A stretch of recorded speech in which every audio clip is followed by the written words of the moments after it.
नवरोत्रोत्सव संगीतमय श्रीमद भागवत कथा ज्ञानयज्ञ अर्थात अखंड हरिनाम सप्ताह दिनांक 9/4 पासून 17/4/24 पर्यंत साजरा होत आहे।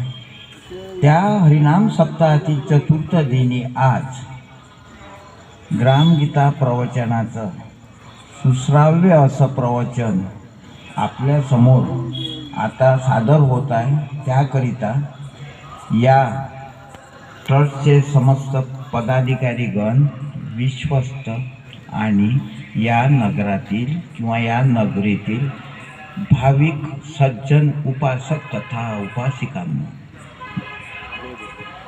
सर्वप्रथम ग्रामगीता या ग्रंथाचं माहिती आपल्यासमोर देत असताना सर्वप्रथम राष्ट्रसंत तुकडोजी महाराजांनी 22 जुलै 1953 रोजी पंढरपूर मुक्कामी राष्ट्रसंत आपला देवदर्शन अध्यायामध्ये सांगतात, पुण्यक्षेत्र पंढरपुरी बसलो असता चंद्रभागे तिरी स्फुरू लागली अंतरी ऐशी विश्वाकार वृत्ती। महाराज बसले असताना त्यांच्या अंतरंगात एक विशेष असं चलबिचल किंवा एक संवेदना झाली। पण लगेच महाराज सांगतात, तेथे दृष्टांत होई अद्भुत कासया करावी विश्वाची मात प्रथम ग्रामगीताची हातात घ्यावी म्हणे। याप्रमाणे 22 जुलै 1953 रोजी या ग्रामगीतेच्या लिखाणाला खऱ्या अर्थानं सुरुवात झाली। ह्या ग्रामगीतेमध्ये एकूण 41 अध्याय, 8 पंचक आहे आणि 4681 ओव्या आहेत। आता यामध्ये आश्चर्याची गोष्ट अशी की या जगातल्या सर्व धर्मपंथ संप्रदायांचे जे धर्मग्रंथ आहे ते आपल्या घरी आहे, ज्ञानेश्वरी आहे, एकनाथ ग्रंथ आहे, तुकोबारायाची गाथा आहे, रामायण महाभारत आहे, ते असे उघडतात। पण मित्रो लक्षात घ्या, याला विज्ञान दृष्टी किंवा विज्ञान युगातील सर्वात मोठं ग्रामगीता आहे हे यासाठी की या विश्वामध्ये KG पासून तर PG पर्यंत शिकत असलेल्या विद्यार्थ्यांच्या क्रमिक पाठ्यपुस्तकाप्रमाणे ही ग्रामगीता नावाचा ग्रंथ असा उघडतो। म्हणून महाराजांनी पुढील दिव्यदृष्टी ठेवून पुढच्या पिढीसाठी सुद्धा महाराजांनी, आणि याच्यामध्ये काय नाही, या 41 अध्यायामध्ये अंत्यसंस्कार आहे, मृत्यूसंस्कार आहे, याच्यामध्ये वैवाहिक जीवन आहे, देवदर्शन आहे, यात्रा मेळे आहे, याच्यामध्ये सामुदायिक ध्यान आहे, सामुदायिक ध्यान व विश्वधर्म आहे, महिलोन्नती आहे, ग्रामोन्नती आहे। म्हणजे थोडक्यात सांगायचं झालं संसर्ग प्रभाव आहे, भजन प्रभाव आहे। आणि आश्चर्याची गोष्ट की आजपर्यंत झालेल्या प्रत्येक धर्मग्रंथामध्ये त्यांनी ते धर्म त्या धर्म उपासकांच्या प्रती अर्पण केले। परंतु राष्ट्रसंत तुकडोजी महाराजांनी ना स्वतःच्या वडिलाच्या नावानं, आईच्या नावानं, ना गुरु समर्थ सद्गुरू अळकोजी महाराजांच्या नावानं, ना या देशातल्या पंतप्रधान, राष्ट्रपती, मुख्यमंत्री कोणाच्याच नावानं नाही, तर या देशातल्या गावातल्या कष्टकरी ग्रामनाथाला ते अर्पण केलेलं आहे।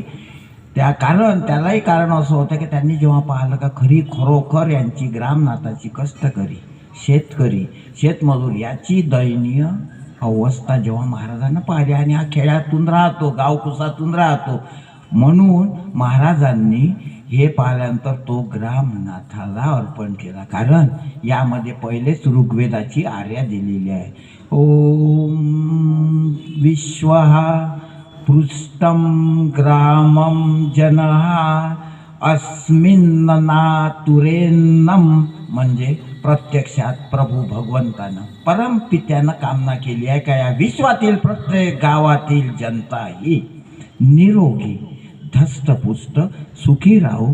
हाच महाराजांनी त्यांच्या ग्रामगीतेमध्ये सुरुवातीलाच प्रस्तावनेमध्ये टाकलेला आहे। हे कळून मग महाराजांनी थोडक्यात सांगायचं म्हणजे अशा पद्धतीने, आणि ही ग्रामगीता नंतर 26 ऑगस्ट 1955 रोजी ह्या ग्रामगीतेचं आमगाव येथे विदर्भ साहित्य संमेलन, इतकंच नाही तर त्यासोबतच हजारो गावामध्ये अनावरण झालं। म्हणजे ग्रामगीता 26 ऑगस्ट 1955 अस्तित्वात आली खऱ्या अर्थानं, म्हणजे आपल्यापर्यंत अनावरण झाल्यानंतर मिळालं. अशा रीतीनं थोडक्यात राजसंत तुकडोजी महाराजांच्या ग्रामगीतेबद्दलची माहिती आता आपण प्रवचनाला सुरुवात करतोय. सद्गुरुनाथ महाराज की जय. नमो सद्गुरु ज्ञानदीप प्रकाशा, नमो आद्य रूपा अनंता परेशा, नमो मंगला मंगल द्वैतहारी, नमो तत्कृपा पूर्ण दोषा निवारी. तुझे रूप ते पाहू दे विश्वव्यापी, तुझी पाहुले सेवू दे ग्रामरूपी. तुझे ध्यान सर्वांतरी संचरू दे, तुझा सत्यानंद लोकी भरू दे. करे नाम निष्कामही ग्राम सेवा, झटू सर्व भावे करू स्वर्ग गावा. कळो हे वळो देहकारी पळू दे, घडू दे प्रभू ये वडे घडू दे. संत महात्म्यांचे हृदगत, देवाचा शुभ सृष्टी संकेत, विशद कराया सरळ भाषेत, सुख संवाद आरंभिला. स्त्रिया मुलेही होतील आदर्शपूर्ण, वाचता वर्तता ग्राम गीता. महाराजांनी ग्रामनाथाला जेव्हा अर्पण केली तेव्हा महाराजांना सरळ सांगायचं होतं की मग त्यांची परिस्थिती कशी होती. ग्रामनाथांची परीक्षा गावातल्या माणसाची, रोजमजुरी करणाऱ्या कास्तकाराची ही परिस्थिती अशी होती दैनंदिन, का त्याला खायला अन्न नाही, राहायला झोपडी नाही, घर नाही, निवारा नाही. त्यासाठी महाराजांना कळवळ अक्षरशः त्यांची आली. आणि मग नंतर महाराज त्यांना लिहितात, सांगतात की कशा प्रकारे त्यांचा राहते. म्हणून त्यांनी महाराजांनी त्यांच्या कष्टाचं चीज केलं. आणि शेवटी त्यांना मग महाराजांनी या ग्रामगीतेमध्ये अक्षरशः ग्रामगीतेच्या मुखपृष्ठावर त्यांना स्थान दिलं. महाराज लिहितात, दुसऱ्यासाठी कष्ट करूनी महाल बांधिसी, परी झोपडीही नाही नेटकेसी. स्वातंत्र्यासाठी उड्या खेसी, परी मजा भोगती इतरसी. ऐशा भोळ्या शंकरासी, सौख्य लाभावे या देशी. म्हणून तुझेच व्हावे आदी उत्थान. म्हणजे महाराजांनी तळमळीनं म्हणून या ग्रामनाथाला ही ग्रामगीता अर्पण केली. आता आपण ग्रामगीतेमधला पहिला देवदर्शन हा अध्याय, त्यानंतर ग्रामगीतेमध्ये आपला दृष्टांत राजसंत तुकडोजी महाराजांचे गुरु समर्थ सद्गुरू आळकोजी महाराजांच्या बाबतीत राष्ट्रसंत गुरुमाऊली लिहित आहे महाराजांच्या बाबतीत की माझा गुरु कसा होता, कशाप्रमाणे महाराजा गुरु दृष्टांत दिला.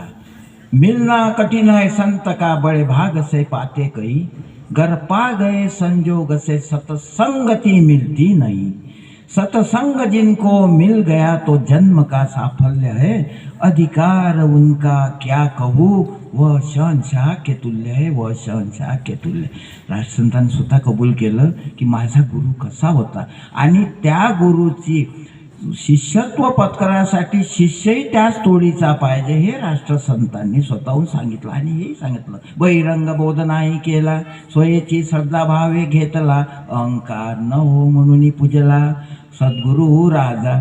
राष्ट्रसंतांना आजपर्यंत जे चालत आलेलं होतं, शिष्यत्व कसं होत होतं, कोणी बुवापाशी गेलं, मुंडकं खाली केलं, कानात फूक मारली का झालं शिष्य, नारळ दिलं 11 रुपये. म्हणून राष्ट्रसंतांनी हे सांगितलं, बहिरंग बौद्ध नाही केला, मला माझ्या गुरुनं शिष्यत्व म्हटलं आहे की भक्तीचं मूळ काय, नवदा भक्तीचं.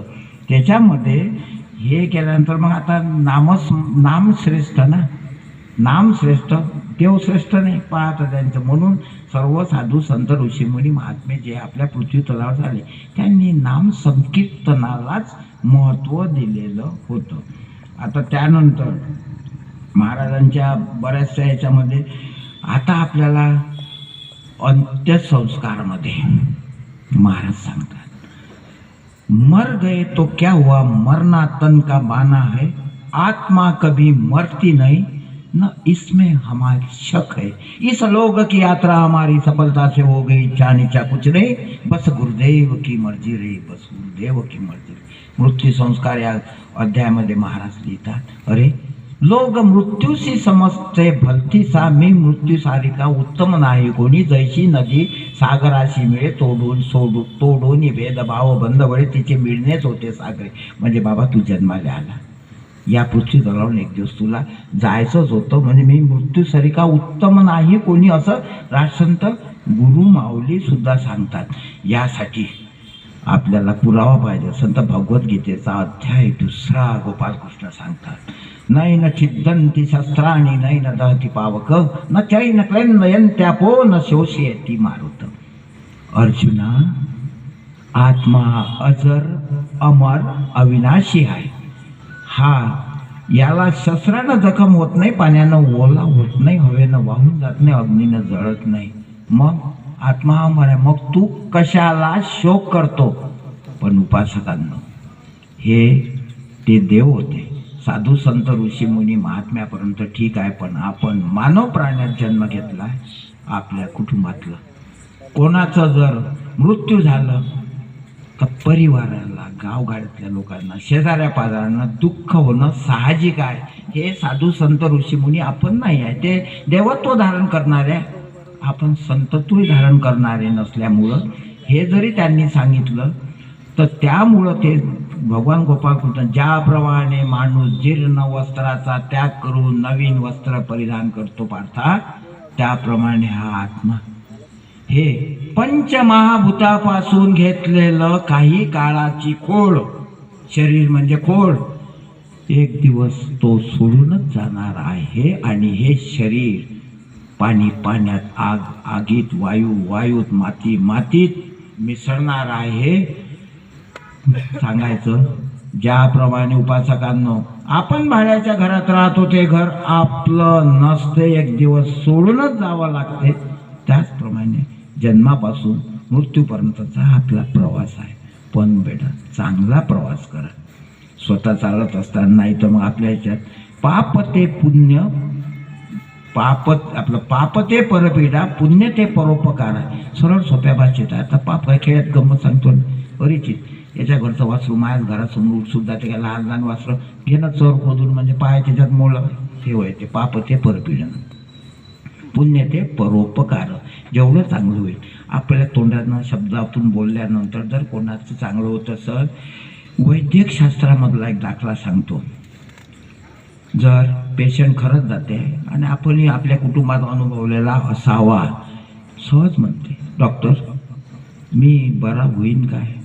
डॉक्टरला माहीत असते हा किती तासाचा आहे, सोपते, पण डॉक्टर म्हणते तुम्ही आत्ताच आला, आता चाचण्या चालू आहे, सलाईन तुम्हाला लावलेली आहे, हो आज रात्र तर जाऊ द्या, 2-3 दिवसांना औषध, टॉनिक, सलाईन, 4-5 सातव्या तुम्ही बरे व्हाल। तो 24 तासात मृत्यू पावणारा पेशंट खरंच 8 दिवस काय महिनाभर काढते। आणि तेच जर डॉक्टरनं, वैद्यकीय पेशातल्या डॉक्टरनं जर म्हटलं, पोरगा आहे, त्याचा पत्नी उभी आहे, त्याचा भाऊ उभा आहे, काय होय एवढा ते सिरियस होईपर्यंत घरात ठेवला काय, मारायला ठेवला होता काय, आता आणला आणि काय आणलं, आता काय करू मी, ते काय सलाईन लावू का, अमुक लावू का, तमुक लावू का, काय तर थो ते बोलणं होय, डॉक्टरचं बोलणं बंद व्हायच्या आधी तो लंबा होते। म्हणून माणसानं विचार बोलताना कुठं काय ते हाच विचारलं का, आपल्या यांना 2 शब्दांना जर कोणाचं चांगलं काम होतं त्याच प्रसंगी 10 पावलं जायला काही हरकत नाही, पैसे तर लागत नाही बा तेवढं जायसाठी। तर आपल्यावर राजसंत गुरु माऊलीनं आपल्याला वेळोवेळी प्रत्येक वेळेस, प्रत्येक ग्रामगीतेतून आणि या वारकरी संतांच्या पिढीतूनच सर्वच्या सर्व केलं। परंतु आपण काय कुठं चाललो, आपण बहिणाबाईनं मन नावाची संकल्पना करतो, अरे मन वाणाय वाणाय येतपर्यंत बोलली, साप हिचू बरे त्याचे उतारे मंत्र घ्या। आता साप हिचू बसला ते तरी मंत्रामध्ये मन काही सांगता येत नाही, आता इथं आहे, क्षणात कुठं जाते, क्षणात कुठं जाते, इतकं बहिणाबाईनं सुद्धा आपल्याला सांगितलं। आता किती वाजले असतील? 10 नाही 8:15ला सुरू झालं होतं. तर अशा प्रकारे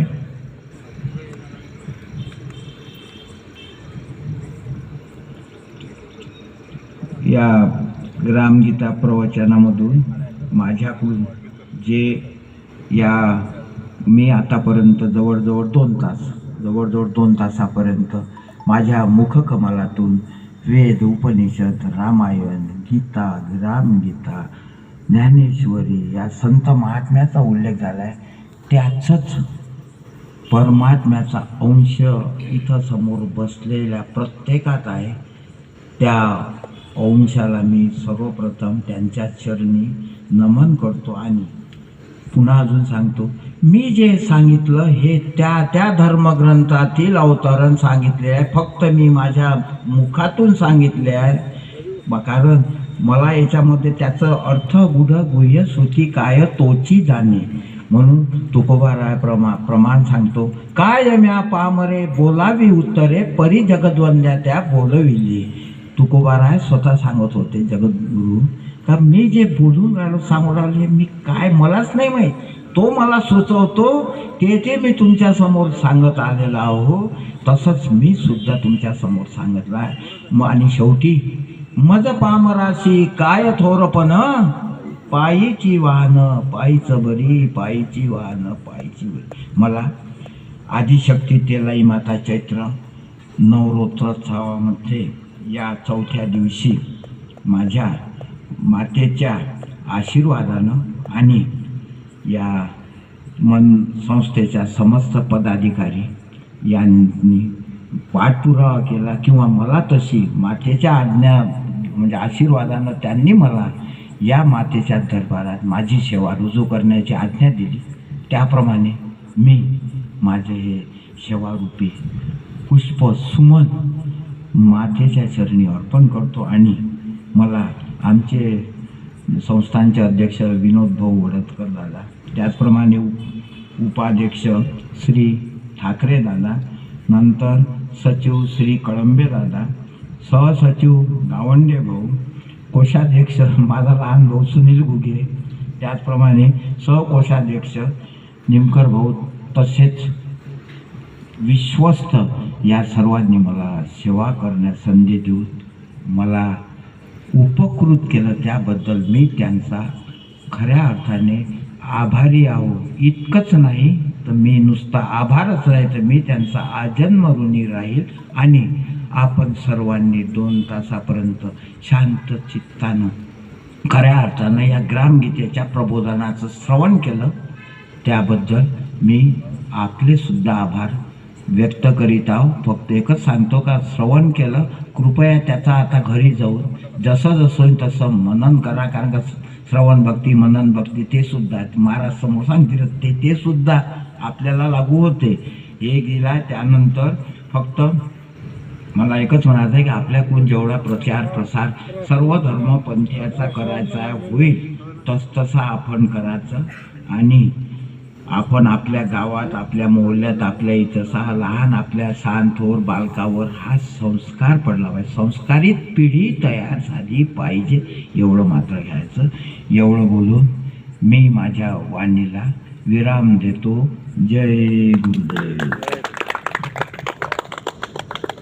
सज्जन माणसाच्या, निस्वार्थी माणसाचा जरी संघ असला तरी मात्र तुम्ही सद्गती पाहू शकता. हे महाराजांनी सुद्धा त्यांच्या लेखनातून सांगितलं.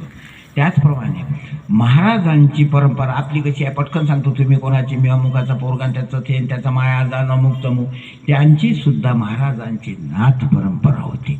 कुठून सुरू झाली? आदिनाथ गुरु सकल सिद्धाचा मच्छिंद्र तयाचा शिष्य खरा मच्छिंद्रे बोध गोरक्षा शिकेला गोरक्ष वदिला गैनी प्रसादे निवृत्ती दातारे सार शोधविले ज्ञानेश्वराशी.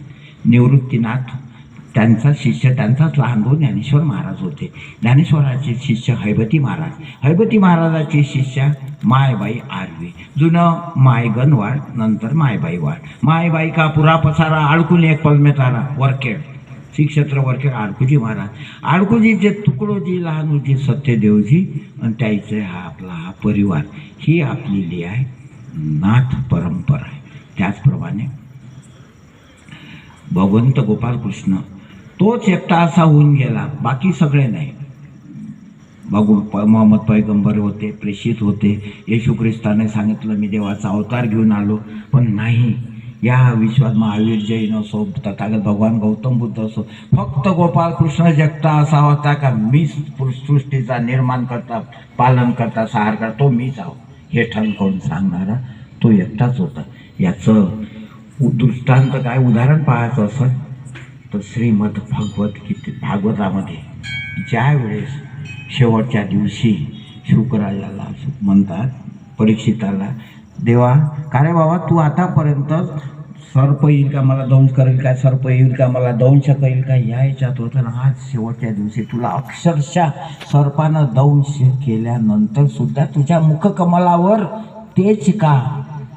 त्यावेळेस तो सांगते, भगवंता स्वामी तुम्ही आतापर्यंत मला जो उपदेश केला म्हणून माझं तन मन चित्त हे सर्व त्याच पायी झालं.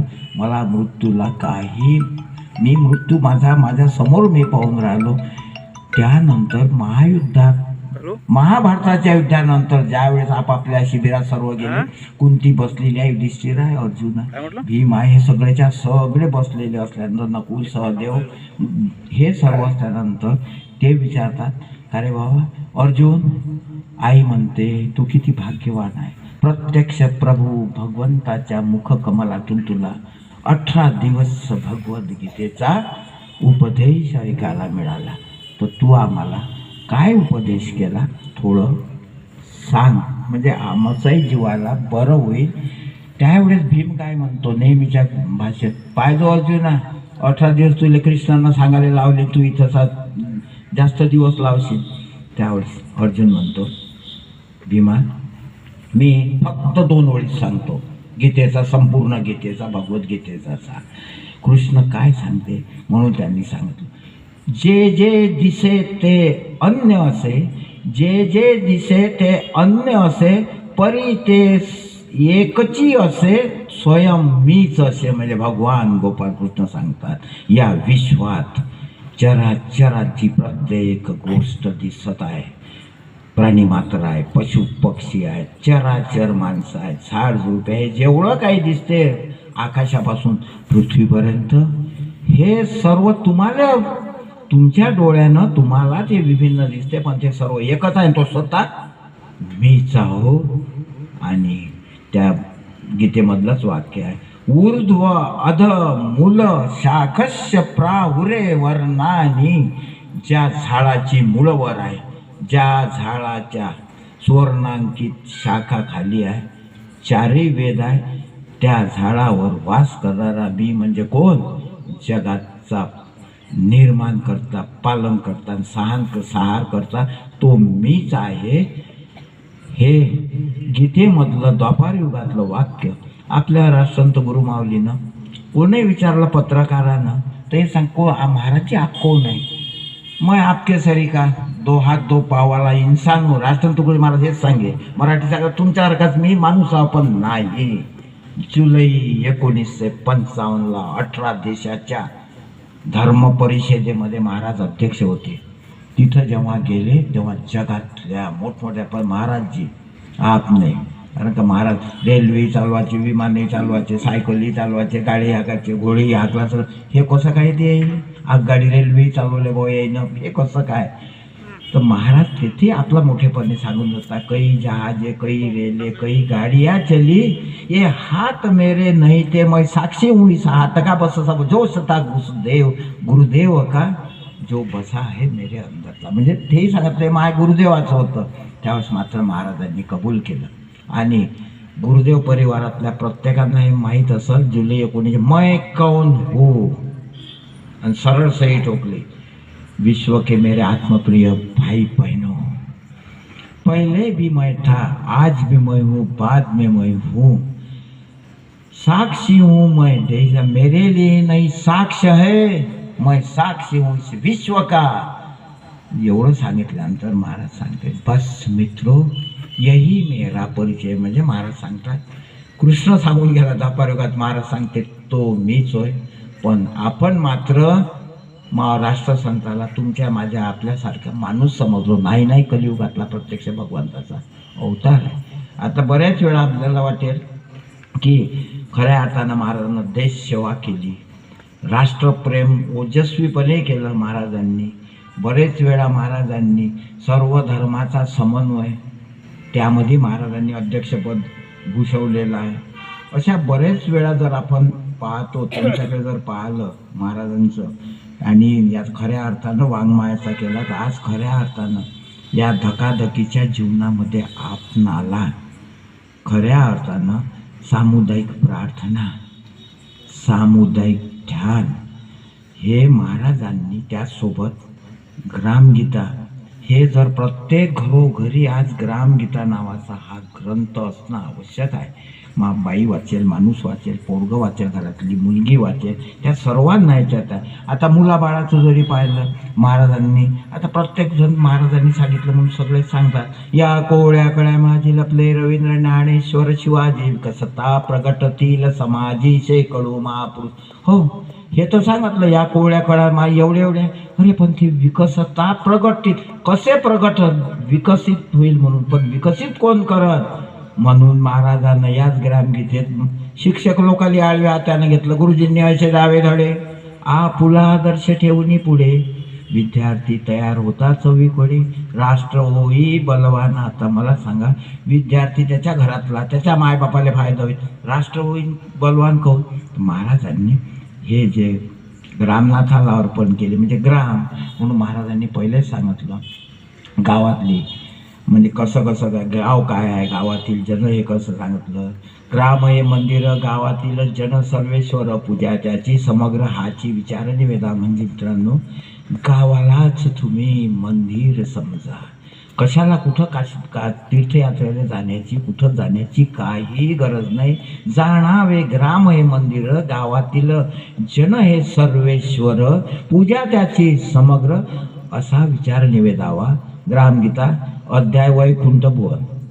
मग महाराजांनी हे सांगितल्यानंतर मग काय करा, गावागावातलं आपापसातलं भांडणं, गावातला केर कचरा, गावातलं धर्माधर्मातलं, जातीजातीतलं, पंथापंथातलं, माणसामाणसातलं हे तेढ जे आहे हे करा.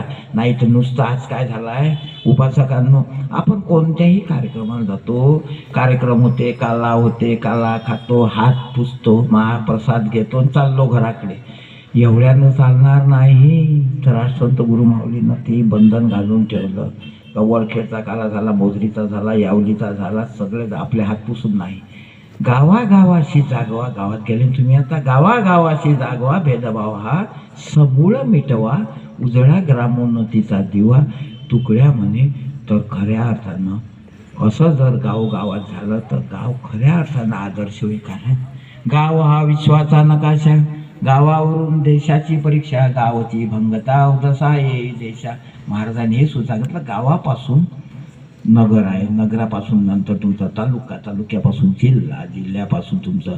घरात भांड्याचा आवाज आला, ते आमचे भाऊ जाय बरोबर, कुत्रं तर नसन गेलेलं का चुलीवर दूध होतं.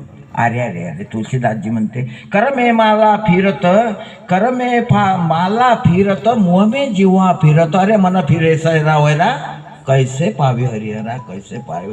मरण तरी देव पावणार नाही, देव भेटत नाही. छाती ठोकपणे मी आदिशक्ती तेलाई माताला साक्षी ठेवून सांगतो असं नाही. म्हणजे सांगायचं तात्पर्य हे होतं की तो माणूस असा होता. त्याच श्रीमद भागवत पुराणामध्ये दत्तराजे व यदू संवादात दत्तराजेनं 24 गुरु केले. त्याच्यामधला एक गुरु अळीला केलं. आता का केलं? अळी आपण पाहिली झाडावर असते, भिंगोटी आपण पाहिली, भिंगोटीचं मातीचं घरही आपण पाहिलं. ते भिंगोटी झाडावर, फुलझाडावर फिरता फिरता अळी दिसली रे, दिसली का पायात पकडते. अळी पायात पकडून ती त्यांच्या घरात नेते, तिच्या घरात ठेवते आणि दंश करते, त्याचं तोंड बंद करते. आता ती अळी सततच्या निज ध्यासानं हे येईल काय, मला दंश करेल का, भिंगोटी येईल काय, मला दंश करके, या सततच्या ध्यासानं 40 दिवसात विज्ञान साक्षी आहे ती अळी भिंगोटी होते. संत श्रेष्ठ तुकोबाराय सांगतात, भिंगोटी कुस्करीसी अडीसी तुका म्हणे निज ध्यासे अडी होई भिंगोटी स्वरूपी. आता मला सांगा, सांगायचं तात्पर्य का असा ध्यास, असं नामस्मरण पाहिजे. राम नाम सब कोई लेवे ठग ठाकूर चोर. राम नाम सब कोई लेवे ठग ठाकूर चोर. आता कोणाला लुबाडाचं असं थोई त्याचं देवाचं नाव घेऊन कार्यसिद्धी करते. चोरी करायला जाते, थोई देवाचं नाव घेऊन त्याच्या कार्यसिद्धीसाठी जाते. सावकार व्याजात धंदा करणारे असं ते करते. पर जिस नाम से ध्रुव प्रल्हाद तरे ओ नाम कुछ और, ओ नाम कुछ और. आता आपणा सर्वांना विदित आहे, ध्रुव बाळानं सततच्या नामस्मरणानं भगवंताला या लागला आणि अढळपद प्राप्त केलं. प्रल्हादानं सततच्या अखंड नामस्मरणानं त्याने संतत्व प्राप्त केलं. म्हणजे सांगायचं होतं, नामस्मरणात शक्ती किती आहे. नामस्मरण करा, पण नामस्मरण उपासकांनो असं करा. आता संसर्ग प्रभाव, महाराजांनी संसर्ग प्रभावमध्ये लिहिला आहे. आता आपल्याच भारत देशातलीच गोष्ट घ्या. 50-60 वर्षाचं वय झालं का मग यामध्ये नाही, आता मी काही संसारात नाही, मला परमार्थन देवाकडे करायचं आहे, मला संत देवत्व प्राप्त करायचं आहे. वनात जातो, जंगलात जातो, काठ्याकुटक्याची झोपडी करतो, तिथंच आपला फलाहार करतो, नदीवर स्नान करणं, तिकडेच राहणं, म्हणजे ध्यानधारणा अमुक तमुक करणं.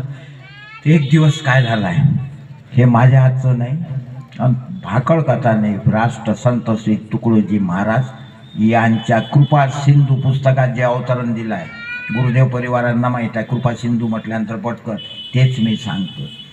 तर विनोद भाऊ एक गावातला माणूस असाच, त्याला काय आता लेकरं बाय बाग बगीच्यात दागदागिने बंगले घरदार सोडून दिलं नाही, मला देव पाहायचा आहे. गेला निघून. गेल्यानंतर त्यानं 12 वर्ष सतत तपश्चर्या केली.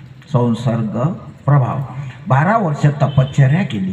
तपश्चर्या केल्यानंतर त्याला वाटलं आता 12 वर्ष पूर्ण झाले, म्हणून तो नदीवर आला, स्नान केलं, पाणी घेतलं आणि सूर्याला अर्धे द्यासाठी म्हणून हातात पाणी घेऊन असं धरल्याबरोबर नेमका त्याच वेळेस बगळा वरून जात होता. बगळ्यानं केलेली विस्ता नेमकी त्याच्या हातात पडली.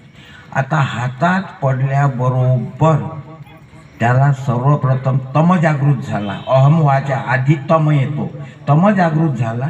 मग त्यानं वर पाहिलं. वर पाहिल्यानं त्याला वाटलं मी 12 वर्षापासून तप केलंय, पूर्ण तपस्वी हा हे करतो. जसं वर पाहिलं तसा तो बगळा भस्म झाला. भस्म झाल्याबरोबर याला अहम जागृत झाला का अरे मला आता सिद्धी प्राप्त झाली, मी याच्या भरोशावर विश्वात काहीही करू शकतो. मग एक त्यांनी कोपीन घातलं, त्याच्यानंतर एका हाती कमंडोलू धरलं, एका हाती चिमटा घेतला आणि तिथून 2 किलोमीटर असणाऱ्या गावात गेला. गावात गेल्यावर एका माणसाच्या घराचा दरवाजा ठोठावला. दरवाजा भिक्षांत देही, भिक्षांत देही असं 3 वेळा म्हटल्यानंतर उभा राहिला. घरून एका मातेचा आवाज आला, महाराज थांबा, मी भिक्षा घेऊन येते, मी माझ्या पतीच्या सेवेत आहे, 2 मिनिट थांबा.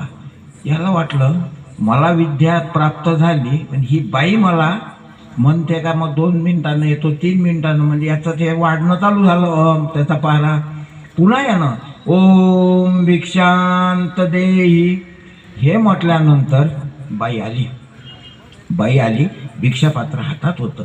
महाराज स्वामी हे घ्या भिक्षा. आता हे म्हटलं ते म्हणजे तुम्हाला ओळखत नाही काय? बाबाजीचं गरम झाले, महाराज हे तपस्वी तुम्हाला ओळखत नाही का?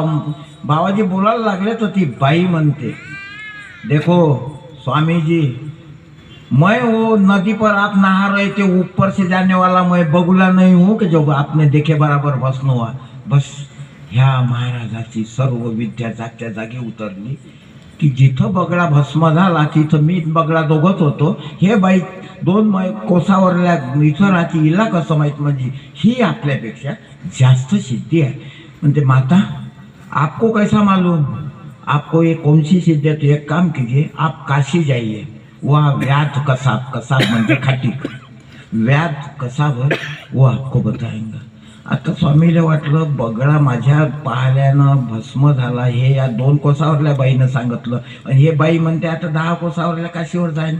तिथं आल्यानंतर व्याध कसा तो त्याचा खटकाचा धंदा होता. त्यानं जसं महाराजांना पाहिलं त्यांनी सांगितलं, महाराजजी आप आहे रुखिये. घरी गेला, स्नान केलं, तुळशी वृंदावनापाशी जागा त्यानं स्वच्छ करून आसन टाकलं, धूप दीप फुलवात लावली. आई महाराजजी बैठिये. बसले महाराज म्हणतात, आपने एकदम त्यांनी म्हटल्यानंतर, क्यों महाराज जी आपने वो खेड़े में की वो जो बाई है उसने आपको भेजा. आता महाराजाला वाटलं बगडा माझ्या शक्तीनं मेला हे मलाच माहीत आहे. त्या बाईनं सांगितलं 2 कोसावरला 10 कोसावरला माणूस कसं सांगते 10 कोसावरला बाईनं माझ्याकडे पाठवलं म्हणून आपको कैसा मालूम. आता दृष्टांत संपला. आता सार त्याचा तात्पर्य सिद्धांत. त्यावेळेस तो व्याध कसा सांगतो, होय महाराज मी जातीचा खाटीक, माझा मांसाहार करणं हा धंदा आहे, पण मी या धंदा सुद्धा शुद्ध मनानं करतो. आणि हा धंदा करत असताना मी माझ्या आई वडिलांच्या सेवेत असतो. आणि लक्षात घ्या, तुम्ही ज्या बाईकडे गेले ती बाई पतिव्रता तिच्या पतीच्या सेवेत असते. त्याच्यामुळं तिला कोण्यात अरण्यात कुठं तप करण्याची गरज नाही. मी माझ्या कामात मग्न असतो म्हणून. आणि हे सार त्यानं सांगितलं का तपसाधना करासाठी किंवा तुम्हाला तपस्वीसाठी योग प्राप्त करासाठी बायको लेकरं घर दार दागिने सोडून अरण्यात यायची काही गरज नाही. संसारात राहूनच परमार्थ करतात. जे 16व्या शताब्दीत वारकरी संतांची पिढी होती यांनी सांगितलेलं आहे. आता याआधी आपणा सर्वांना माहिती आहे, आपल्या त्रेतायुग द्वापार युग आणि सतयुग आणि कलियुग. त्रेता द्वापार आणि सतयुगामध्ये काय होत होतं, योग याग हवन होत होतं. म्हणजे हवन कुंड आहे, त्यासाठी पुजारी येत होता, पूजा करणारे येत होतं, यजमान येत होता, समिधा करा त्या टाका हे सगळं. पण भगवद्गीतेमध्ये गोपाल कृष्णानं स्पष्ट सांगितलं, यज्ञ आणि यज्ञ नाम जप यज्ञोस्मी. आता कलियुग लागलेला आहे. हे सगळं यज्ञ काय तर नाम जप यज्ञोस्मी. आणि राजसंत तुकडोजी महाराज ग्रामगीता अध्याय 27 सामुदायिक प्रार्थनेमध्ये सुद्धा सांगतात, कलियुगी भक्ती महिमानं भजन आणि नाम संकीर्तन यज्ञात श्रेष्ठ नाम जप यज्ञ प्रार्थनेत आले सारे. महाराजांनी तूप हे सांगितलं का आता ते संविधाना यज्ञात टाका, तूप टाका, चंदनाचे झाडं टाका, हे यजमान बसवा, ते सर्व खर्च करा, काही गरज नाही. म्हणून महाराजांनी या सर्वांच्या. आणि एक आनंदाची गोष्ट एक मी तुम्हाला सांगू इच्छितो की ह्या 41 अध्यायामध्ये राष्ट्रसंत गुरुमाऊलीनं जगातल्या सर्व धर्म पंथ संप्रदायाचे प्रेषित धर्म म्हटलं आहे की भक्तीचं मूळ काय, नवदा भक्तीचं. त्याच्यामध्ये हे केल्यानंतर मग आता नाम श्रेष्ठ ना, नाम श्रेष्ठ देव श्रेष्ठ नाही पाहता त्यांचं. म्हणून सर्व साधू संत ऋषीमुनी महात्मे जे आपल्या पृथ्वी तलावर झाले त्यांनी नाम संकीर्तनालाच महत्त्व दिलेलं होतं. आता त्यानंतर महाराजांच्या बऱ्याचशा याच्यामध्ये आता आपल्याला अंत्यसंस्कारमध्ये महाराज सांगतात, मर गए तो क्या हुआ, मरना तन का बाना है, आत्मा कभी मरती नहीं, न इसमें हमारी शक है, इस लोक की यात्रा हमारी सफलता से हो गई, चानीचा कुछ नहीं, बस गुरुदेव की मर्जी रे, बस गुरुदेव की मर्जी रे. मृत्यू संस्कार या अध्यायामध्ये महाराज लिहितात, अरे लोग मृत्यूशी समजते भलती सा, मी मृत्यू सारिका उत्तम नाही कोणी, जैशी नदी सागराशी मिळे तोडून भेदभाव बंद वळे, तिचे मिळणेच होते सागरे. म्हणजे बाबा तू जन्माला आला, या पृथ्वी तलावरून एक दिवस तुला जायचंच होतं, म्हणजे मी मृत्यू सारिका उत्तम नाही कोणी, असं राजसंत गुरु माऊली सुद्धा सांगतात. यासाठी आपल्याला पुरावा पाहिजे. संत भगवद्गीतेचा अध्याय 2 गोपालकृष्ण सांगतात, नैन छिद्दन्ति शस्त्राणि नैन दहति पावक, न चैन क्लेन्दयन्त्यापो न शोषयति मारुत. अर्जुना, आत्मा अजर अमर अविनाशी आहे. हा याला शस्त्रानं जखम होत नाही, पाण्यानं ओला होत नाही, हवेनं वाहून जात नाही, अग्नीनं जळत नाही.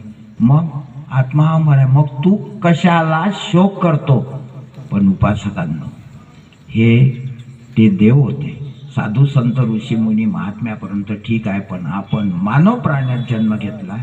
आपल्या कुटुंबातलं कोणाचं जर मृत्यू झालं तर परिवाराला, गावगाड्यातल्या लोकांना, शेजाऱ्या पाजाऱ्यांना दुःख होणं साहजिक आहे.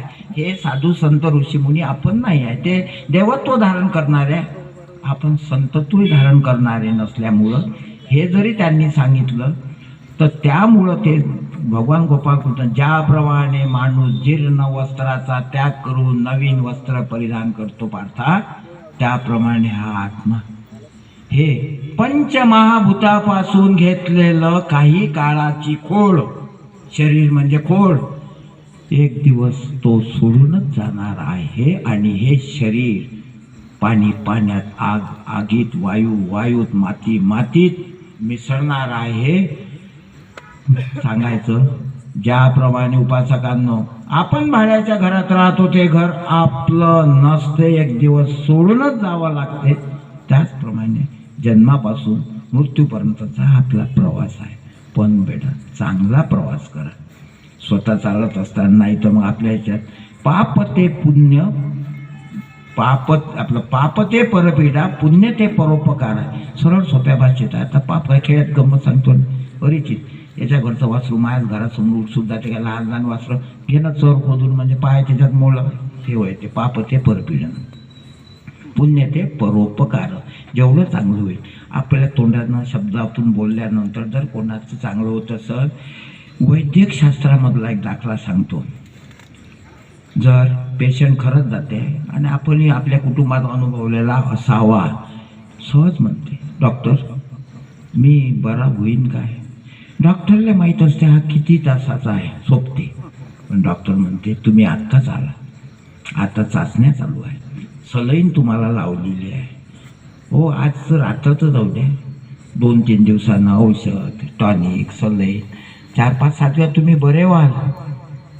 तो 24 तासात मृत्यू पावणारा पेशंट खरंच 8 दिवस काय महिनाभर काढते. आणि तेच जर डॉक्टरनं, वैद्यकीय पेशातल्या डॉक्टरनं जर म्हटलं पोरगा आहे, त्याचा पत्नी उभी आहे, त्याचा भाऊ उभा आहे, काय होय एवढा ते सिरियस होईपर्यंत घरात ठेवला काय, मारायला ठेवला होता काय, हात आणला आणि काय आणलं, आता काय करू माहिती काय, सलाईन लावू का, अमुक लावू का, तमुक लावू का, काय तर थो ते बोलणं होय, डॉक्टरचं बोलणं बंद व्हायच्या आधी तो लंबा होते. म्हणून माणसानं विचार बोलताना कुठं काय ते हाच विचारलं का आपल्या यानं 2 शब्दांना जर कोणाचं चांगलं काम होतं तर त्याच प्रसंगी 10 पावलं जायला काही हरकत नाही, पैसे तर लागत नाही बा तेवढं जायसाठी.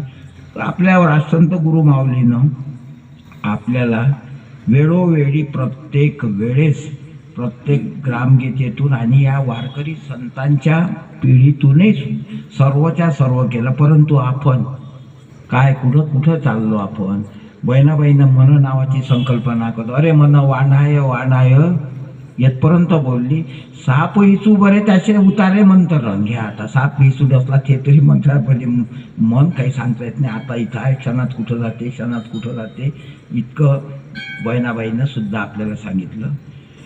आता किती वाजले असतील, 10 नाही 8:15ला सुरू झालं होतं. तर अशा प्रकारे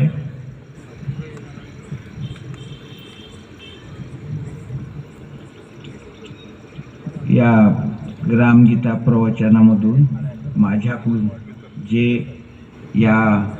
मी आतापर्यंत जवळजवळ 2 तासापर्यंत माझ्या मुखकमलातून वेद, उपनिषद, रामायण, गीता, ग्रामगीता, ज्ञानेश्वरी या संत महात्म्याचा उल्लेख झाला आहे. त्याचंच परमात्म्याचा अंश इथं समोर बसलेल्या प्रत्येकात आहे.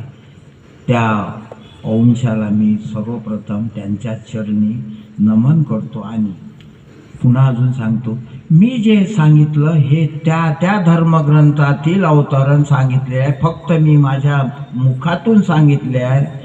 कारण मला याच्यामध्ये त्याचं अर्थ गुढ गुह्य श्रुती काय तोची जाणे. म्हणून तुकोबाराय प्रमाण सांगतो, काय म्या पामरे बोलावी उत्तरे परी जगद्वंद्या त्या बोलविली. तुकोबाराय स्वतः सांगत होते जगद्गुरू, का मी जे बोलून राहिलो सांगून राहिलो मी काय मलाच नाही माहीत, तो मला